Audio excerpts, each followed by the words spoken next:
We're joined virtually by the DA Chief Whip, Siviwe Gwarube, who joins us virtually from Cape Town. Siviwe, thank you so much for your time this morning. You know what has been rather special about this morning in unpacking the tributes as they pour in various colors and in various ways about the life of the Prince. We've also been able to speak to South Africans in our political space of various generations who would have experienced Prince Mangosuthu Buthelezi in different chapters of his life, where he has evolved both as a person and as a politician. You would have been one of the younger people to walk the hallowed halls of Parliament. As we continue to give you the time to express your condolences, can you also then give us what was top of mind when you heard of the 95-year-old's passing?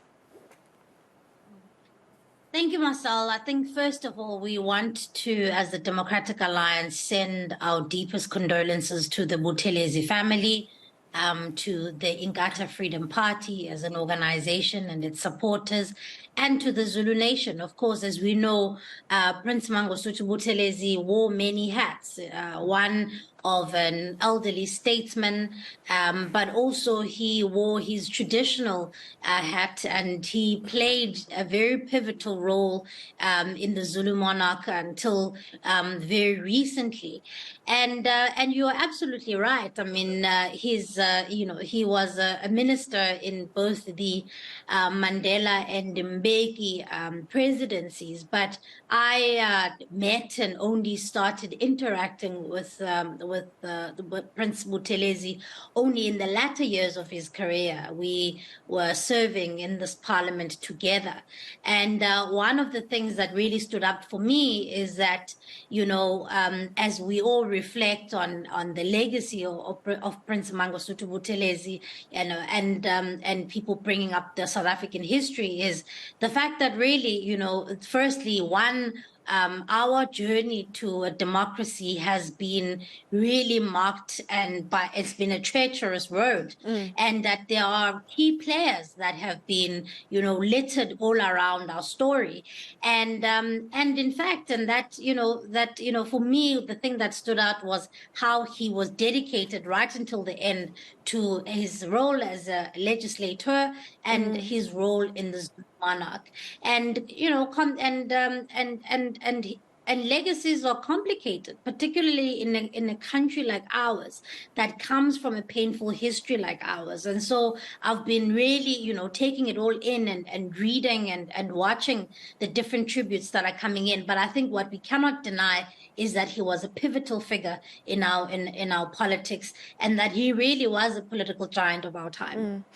And really a political animal, both if you look at his history, but also how he's navigated the parliamentary space. I mean, you from the Democratic Alliance, he from the IFP. We were talking to Musi Mamani earlier, and he said that there were times when a vote of no confidence would be put on the table in Parliament, and they just couldn't believe that he would, knowing how he felt about certain things, he would be able to stand up there and abstain from certain votes, which would be infuriating in a parliamentary sense, but also a big learning that when you guys appear in Parliament, you bring that you bring that history with you. You bring baggage. You bring other political connections with you, and you actually just need to be able to navigate that space, not knowing what a colleague on the other side of the benches are going to throw at you. What did you learn from that?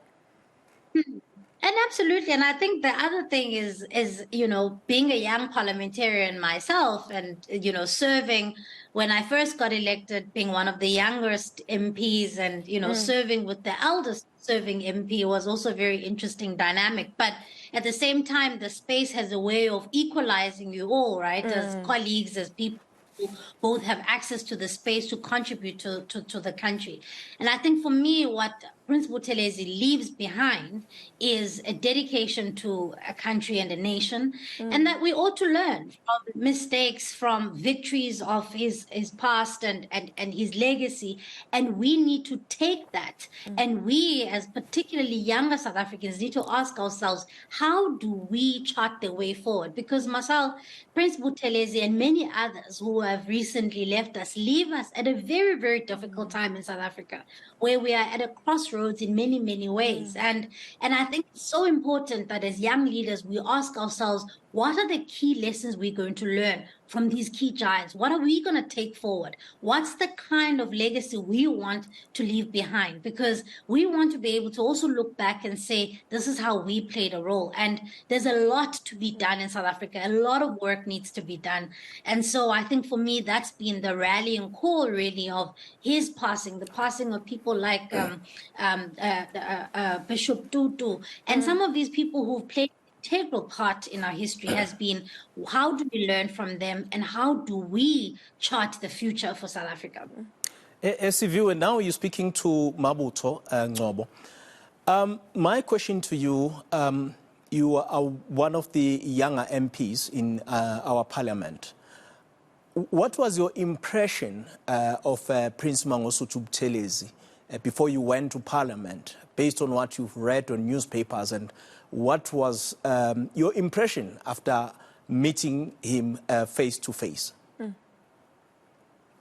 I think, he was obviously an elderly, as I said, an elderly statesman. And so when I eventually met him as a colleague, he was Ubaba and commanded that kind of deference, regardless of, your cultural persuasions. He was an elderly statesman and did command that kind of respect. But, as a student of politics myself, I've gone and learned about, the history of eNCA Freedom Party, the history of South Africa back in the 80s and 90s. And what Marcel said, I think, was an important point, that he was a towering figure in our history, but also he was a political animal, and has really, through his work, has given rise to a political party, the fourth largest party in South Africa. And so, that's a legacy that not many people can speak of. And so, watching the rebirth also of the IFP over the years, that he leaves it now a very much a political party that, has a stake in the upcoming elections, is something to behold, really. I know it might be seen, my apologies, Mabuto, I'll give you a moment now again.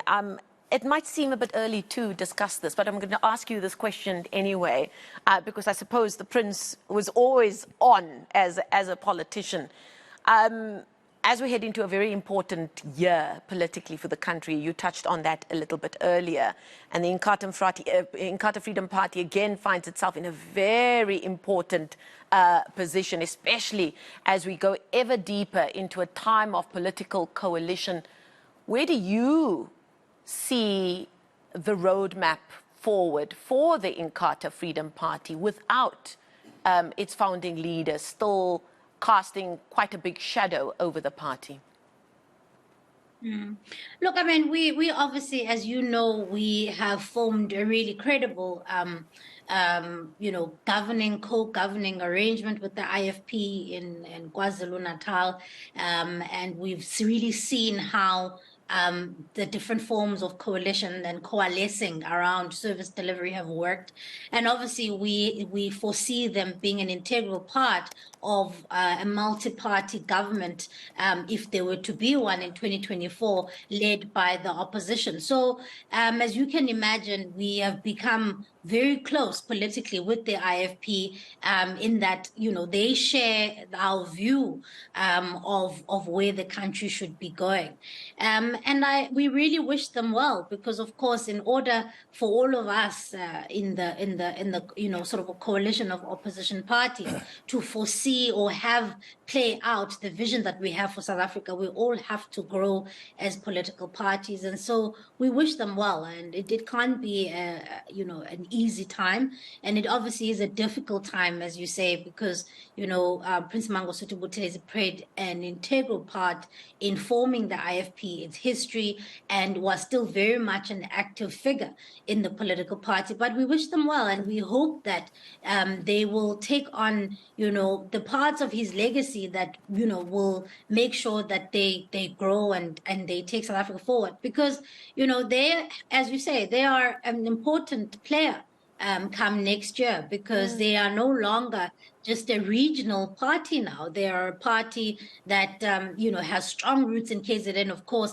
but, can be seen playing elsewhere. So we are partners in them in this, and we wish them well. We really, really wish the leadership, well during this difficult time.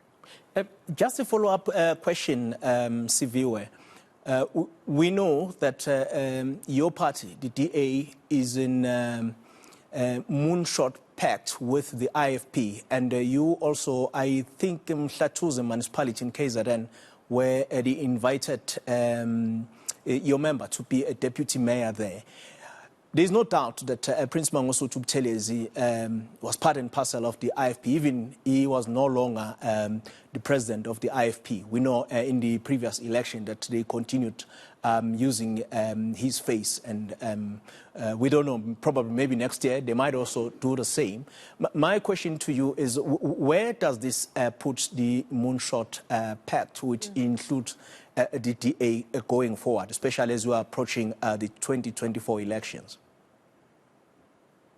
I mean, I think, as I said to Marcel earlier, I think that the IFP finds itself in there's been an evolution of the IFP. I think that in recent years, we've seen the organization break out of just being a regional party, start to take government in many parts of KZN, really start pushing the ANC, particularly in KwaZulu-Natal. And so they become a very important partner of ours in a vision where we see an opposition-led government in 2024. They become an integral part of that, because their growth means that it adds to what we seek to see, which is a 50+1 opposition-led government. And so this is why I'm saying that we do hope that, that the organization, that we wish the leadership Uba Buhlabisa well in traversing this difficult time. These are defining moments for political parties, and we wish them well and in traversing this difficult time. But they become and they remain a very important partner of ours, and we will be continuing to support each other as part of the basket of parties who will come together to seek to unseat the ANC next year. Okay, thank you so much for that. Siviwe Gwarube joining us live there from Cape Town, the Chief Whip of the Democratic Alliance. We thank her for her time this morning.